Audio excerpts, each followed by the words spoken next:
Guys, it's Epic Underworlds, and in today's video, I'm going to be teaching you guys how to play Stranded TCG.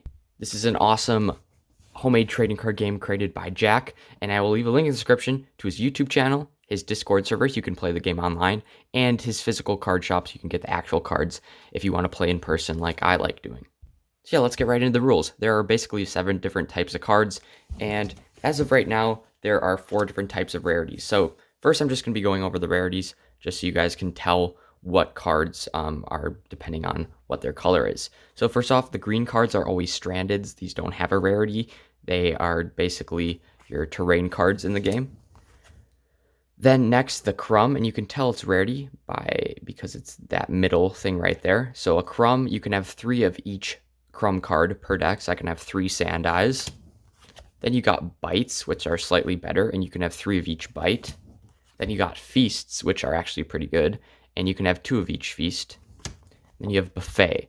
Now the thing about buffet, you can only have 3 total buffets per deck, and you can only have 1 of each buffet.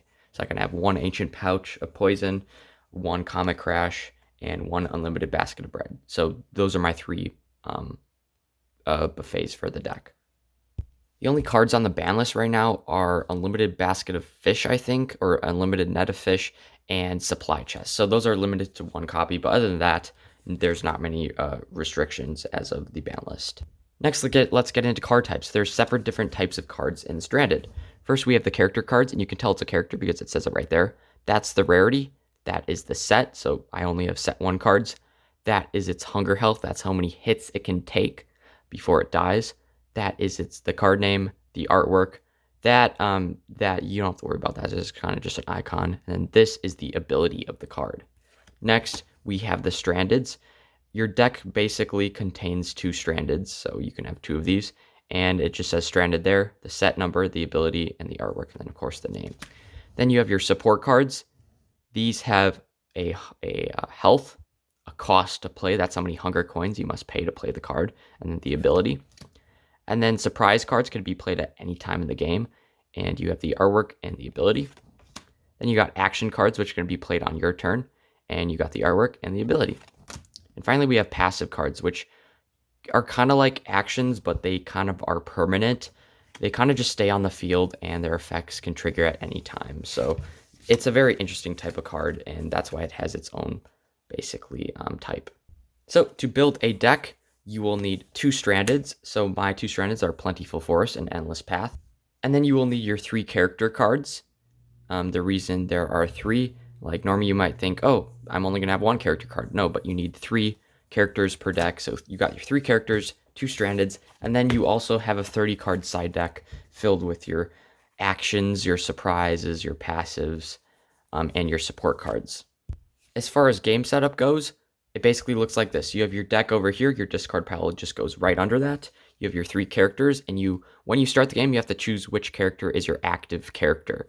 These 2 characters, although they have abilities, unless the card says so, these abilities don't matter. The only ability that matters is the active character card's ability. So Zozan, for example, is the active character. Now, I can pay 1 hunger coin to switch my active characters or use a card ability to switch them, but that's basically how you cycle through these. And then let's say Zozan dies, then I just choose another active character to be my new one, and then this one goes not in the discard pile but out of the game, because active characters, you basically cannot bring them back once they're dead. Then you have your 2 strandeds at the start of your game. Each player puts their 2 strandeds in the middle and gives them a number 1 through 4. Then you basically roll a 4-sided dice or some other way to indicate them, and whichever stranded is picked randomly is the one for the game. So let's say Plentiful Forest is picked. This stranded would affect all cards, not just mine, but my opponent's too. So that's basically how strandeds work. So you have your 3 characters, your stranded, and now you got to start the game. So to start, you basically decide who goes first by flipping a coin, and let's say I go first. I start with my 2 hunger coins, and then I gain 2 for my turn. Every turn, you gain 2 hunger coins, and you draw 1 card. But since it's the start of the turn, I draw my 6 cards, and I gain my 2 hunger coins. So I have 4 hunger coins to start, and I have 6 cards in my hand. Now I can basically play which cards I want. So since I have 4, I think I am going to play a Sneaky Thief for 3. So now my hunger coins go down to 1, And supports can be played anywhere on the field, and you can have an unlimited amount of them. And there's two different ways to win the game. You can either take out all of your opponent's active or all your opponent's characters, or you can gain fixes, 40 fixes to be exact. And how you gain fixes is at the end of every turn, you count how many support cards, support is right here, you have in play, and that's how many fixes you gain. Some little rules for characters. So basically, like I said, how a turn goes is you gain your 2 hunger coins, you draw a card, then you play all your cards. Once you have played all your cards and use the the stranded's ability, if that applies, your active character, your current active character, loses 2 hunger health. So that's kind of how they slowly decay. So you can have cards to stop this, like immunity and a few others, but that's why you have to be careful. As like Zozan, for example, only has 6 hunger health. So probably before my turn ends, I would want to spend 1 hunger coin or hunting coin. So he would take the damage because, this guy's pretty weak. He has a good ability, but I would definitely recommend switching it. So this guy hunger health would go down to 14 to 12. So it's kind of like an old age counter because your character slowly age and finally die of natural causes. But of course, your opponent can target your active characters and kill them that way too. So let's continue with my turn. So I have just spent 3 coins and I have 1 left.